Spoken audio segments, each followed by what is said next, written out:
d'aider au niveau cellulaire ce qu'on appelle de générer dans le cycle de Krebs l'ATP, donc l'énergie.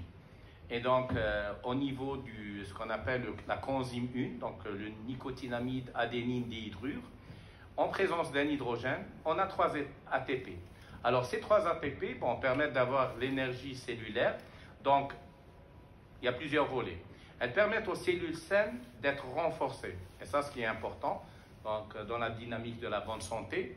Ça permet également une autolyse des cellules atteintes. Parce que une cellule cancéreuse ou une cellule en sénescence, ou bien même une cellule qui a un pro-inflammatoire lié à une maladie auto-immune ou à des nécroses, cet apport d'énergie permet l'autolyse qui permet l'élimination, l'auto-élimination naturelle de ces cellules. Donc, ça permet une régénérescence et ça permet une dynamique vers la bonne santé. Donc, il y a l'étude également japonaise du professeur Toshibimo Wakayama à propos de l'hydrogène par inhalation. Donc, ça, c'est, il faut avoir un appareillage et inhaler avant de dormir. Donc, c'est une chose. On a l'étude du professeur George Birkmayer en Autriche à propos de la coenzyme 1, ça s'appelle le NADH. Donc, c'est des comprimés qu'on met en sublingual et ils permettent d'avoir un apport d'hydrogène, mais uniquement d'hydrogène.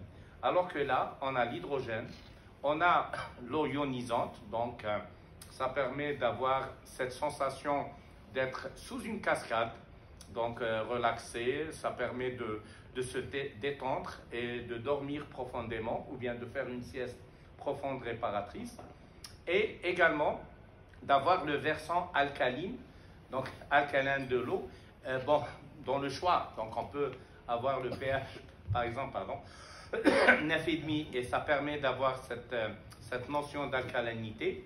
Comme on peut également, mais au préalable, il faut faire un test des métaux lourds, par exemple par quantum analyseur, c'est des vibrations de basse fréquence qui nous permettent d'avoir s'il y a des métaux lourds ou pas. Et également, on peut le faire par oligocheck ou oligoscan.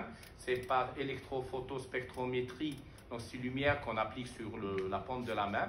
Et on peut savoir s'il y a des métaux lourds. Donc avec, par exemple, une eau à pH 11,5, on peut détoxifier le corps. Mais quand on détoxifie, il vaut mieux être sous assistance médicale parce que, et le faire, par exemple, lors des vacances. C'est comme le jeûne. Quelqu'un qui est trop en toxicité, en faisant le jeûne, il aura une migraine, il aura des nausées. Donc c'est la même chose avec le pH 11,5, mais il permet de détoxifier. Donc on peut le faire, par exemple, périodiquement, le samedi soir ou quelque chose comme ça, pour essayer de détoxifier petit à petit. Mais il est intéressant, si on utilise le 11,5, d'avoir des indications bien précises pour avoir ce versant pro-oxydant ou bien voir s'il y a des métaux lourds.